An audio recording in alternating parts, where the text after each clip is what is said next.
네, 올해 마지막 금요일 최강 승부사는 어떤 필살기를 들고 왔을까요? 정종택 의원님 함께하겠습니다. 어서 오세요. 네, 안녕하세요. 네, 의원님 반갑습니다. 지금 오후장 1시 넘어서부터 흐름은요. 코스피는 고점 대비해서 좀 떨어지고 있고요. 코스닥은 여전히 강보합권 내에서 등락을 보이고 있습니다. 자, 시장 모두 다 빨간불이긴 한데 하락하는 종목이 더 많아서 좀 고민이 깊어지는 하루거든요. 어떤 전략이 필요할까요? 네, 결론적으로 시장에 대한 방향성은 계속적으로 좀 상방으로 보고 있다 이야기 좀 드릴 수 있을 것 같은데요. 오늘 같은 경우는 사실 그동안 좀 지수를 좀 억누르고 개별 종목의 좀 상승폭을 좀 제약시켰던 중요한 이벤트 중에 하나가 바로 대주주 양도세 회피 물량이 오늘 최종적으로 나오기 때문에 그런 부분들 그동안 좀 상방을 억눌렀던 좀 이슈가 좀 해소가 되면서 다음 주 월요일부터는 충분히 좀 긍정적인 흐름들이 이어질 수 있는 시장이라고 보고 있습니다. 결국 오늘 같은 시장에서도 좋은 기업 같은 경우는 오히려 좀 추가 매수라든지 또는 못 샀던 매력적인 기업들을 더 적극적으로 좀 담아야 되는 시장이라 좀 보고 있고요.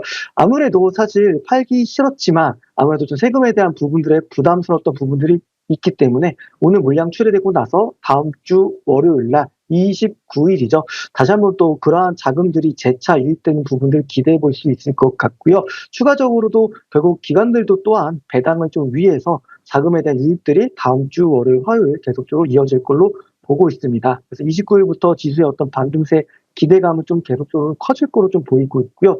지난 이제 연휴 크리스마스 전날 좀 나왔던 뉴스긴 하지만 거래소에서 투자 경고 대상 종목서 이제 시가총액 탑 100 종목들에 대해서는 좀 제외할 거다라는 제도 손질에 대한 부분들, 결국 SK 하이닉스에 대한 부분들에 대한 좀 기대감이 키우면서 오늘 반도체 업종에 대해서 전체적으로 강세 모습을 좀 보이고 있고요. 오늘 좀 나온 뉴스기도 한데요. 자사주 소각에 대한 의무화들이 늦어도 다음 달 내년 1월 정도에는 좀 처리될 거라는 기대감들 이제 막 지수에 곧 반영될 거라고 보고 있습니다. 지수는 계속 위로 놓고 보면서 지수보다 좀 많이 아웃퍼폼할 수 있는 종목들을 좀 옥석 가리기를 잘하는 그런 부분 좀 필요한 시장이지 않을까 그렇게 좀 보고 있습니다. 네, 시장을 계속 상승 쪽으로 본다라고 하셨는데 시장이 아무리 좋아도 이 시장에 맞는 주도 섹터를 포트폴리오에 담아야 이렇게 좋은 분위기도 즐길 수 있는 것 같습니다. 오늘 어떤 섹터 집중하고 계세요? 네, 오늘 당연히 반도체 좀 집중하고 있습니다. 메모리 이제 슈퍼사이클은 2027년 내년이 아니고요. 내후년까지도 지속될 가능성이 매우 농후하고요. 그 중심에는 역시 AI 서버발 범용 디램 수요 예상치가 굉장히 좀 시장 예상치에 좀 뛰어넘다는 측면들 볼 필요 있을 것 같고 또 내년 상반기에는 범용 메모리 반도체 쪽에 대한 추가 상승, 가격 상승 여력이 좀 충분히 있다는 측면들도 반도체 섹터를 전체적으로 좀 들어 올려주는 주요 좀 이슈로 작용하고 있습니다. 마찬가지로 이번 4분기 실적도 삼성전자와 하이닉스 매우 기대되기는 하지만요.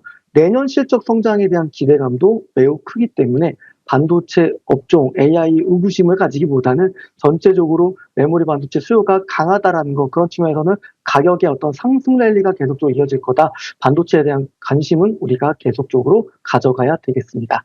네, 반도체 역시나 오늘 다시 한번 언급을 해주셨는데 이 시장에 조정 나오고 반도체가 조정을 겪었을 당시에도 반도체 저가 매수가 필요하다고 정종택 위원님께서 계속 강조를 해주셨었죠. 어떤 종목 공략할지 잠시 뒤 알아보겠습니다. 자, 오늘 AS 받아볼 세 가지 종목 중 첫 번째 AD 테크놀로지인데요. 자, 드디어 빛을 발하나요? 오늘 에이직하우스 대장주로서 강한 시세를 뿜고 있습니다. 오늘 장중 상한가 시도까지 들어갈 만큼 시세가 폭발적 인데 거래량까지 좀 동반이 되고 있어서 현재 42.4%의 상승률을 조금 더 끌어올릴 수 있는지 궁금하고요. 다음 종목 LK캠입니다. 자, 이 종목도 반도체 소보장 안에서 말씀 주셨던 종목인데 오늘 장중 29,350원 터치하면서 현재까지도 두 자릿대의 상승률을 유지하고 있고요. 12월 4일에 저희 자율주행 관련해서 슈어소프트테크 공략했습니다. 벌써 2차 목표가인 7,000원 훌쩍 뛰어넘으면서 오늘 무려 장중 9,000원까지 시세가 폭발했습니다. 현대차가 지분을 갖고 있는 기업인 만큼 추가적인 상승도 가능할까요? 세 종목 리뷰 부탁드릴게요. 네, 우선 AD 테크놀로지부터 먼저 좀 리뷰 한번 드려보겠습니다. 먼저 좀 기술적인 흐름들을 보면서 설명드릴 텐데요. 오늘 조금 전에 말씀 주신 것처럼 대규모 거래량들이 좀 들어오면서 직전 고점을 돌파하는 매우 훌륭한 주가 움직임이 좀 나오고 있는데요. 요거 조금 더 확장해서 보면 아직도 저는 업사이드가 좀 많이 남아 있다고 보는 것 중에 하나가 결국 삼성전자 파운드리 쪽에서 동사의 어떤 선단 공정에 대한 카펠라 플랫폼에 대한 수요는 높을 수밖에 없을 것 같고요. 오늘 35,000원 이 라운드 피겨 가격을 50원 차이로 좀 도달하지 못하긴 했지만 충분히 아직도 저는 업사이드 남아 있다고 좀 보고 있기 때문에 이제 다시 한번 재차 상승세를 만들어가는 기업이다. 엑시노스도 결국 자사 쪽에 스마트폰에 타짜된다고 한다면 당연히 충분히 좀 업사이드는 아직 남아있다고 보고 있고요. 목표 주가도 상향 조정하도록 하겠습니다. 우선 37,500원까지 AD 테크놀로지 상향 조정한다라는 얘기 좀 드리겠고요. LKKM 같은 경우는 사실 최근에 좀 태양광 관련된 얘기들이 좀 있었습니다. 동사 같은 경우는 이제 굉장히 좀 효율성이 높은 태양 전지에 대한 부분들을 기술 이전을 받아가지고 상업화를 할 거라는 기대감들로 인해서 오늘 주가가 움직였는데요.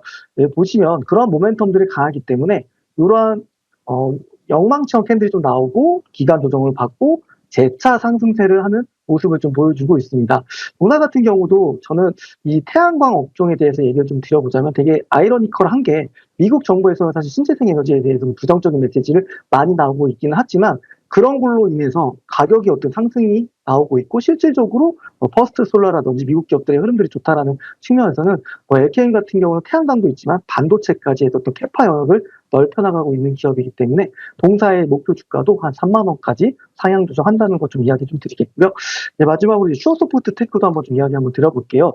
동사 같은 경우는 제가 이제 IR팀에 좀 전화해서 좀 문의는 좀 드려봤는데 현대차 지분에 대해서 한번 궁금한 게 좀 얘기를 한번 드렸었습니다. 그래서 좀 추가적인 지분을 매각할 수 있는 부분이 있냐라는 부분에서 좀 확인을 해봤을 때는 우선은 그런 부분들에 대해서는 현대차도 좀 이렇게 심도 있게 고민을 하고 있다는 측면에서는 이 주가의 변동성이 좀 없는 방향적으로 하겠다라는 얘기들도 좀 있었기 때문에 쇼소프트테크 같은 경우는 현대차가 이번 CES 2026에서 로보틱스 관련된 얘기를 드릴 때마다 당연히 코드 검증에 대한 대표적인 좀 기업으로서 충분히 좀 업사이드가 더 남아있다고 좀 보고 있고요. 동사의 목표 주가도 10,000원까지 상향 조정하도록 하겠습니다.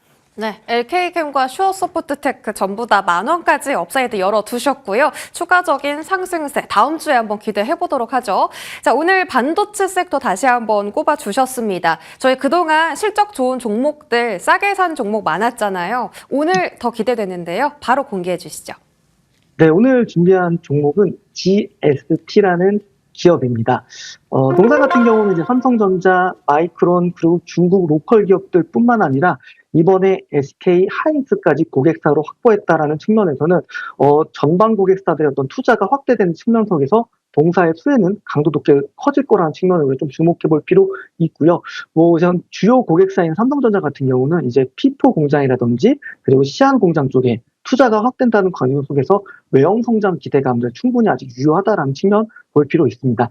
그리고 결국 엔비디아가 루빈이라든지 더 높은 기술을 요구하는 반도체나 AI 가속기가 만드는 과정 속에서 액체 냉각으로는 분명 한계치가 좀 있거든요. 그런 부분들 관련해서는 동사가 액침 냉각 기술을 가지고 있다는 측면에 우리가 좀 주목해 볼 필요가 있겠습니다. 기술적인 흐름들 좀 보면은 우선 쭉 상승 랠리가 좀 나왔다가요. 충분히 좀 가격 조정을 잘 받았어요.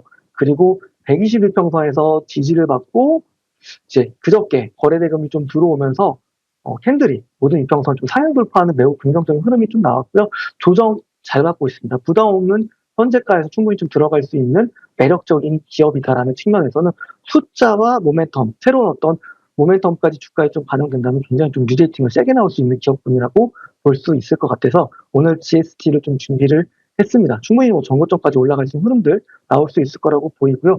가격 전략 이야기 드리면 목표가는 31,000원이고요. 손절가는 24,250원으로 잡보도록 하겠습니다.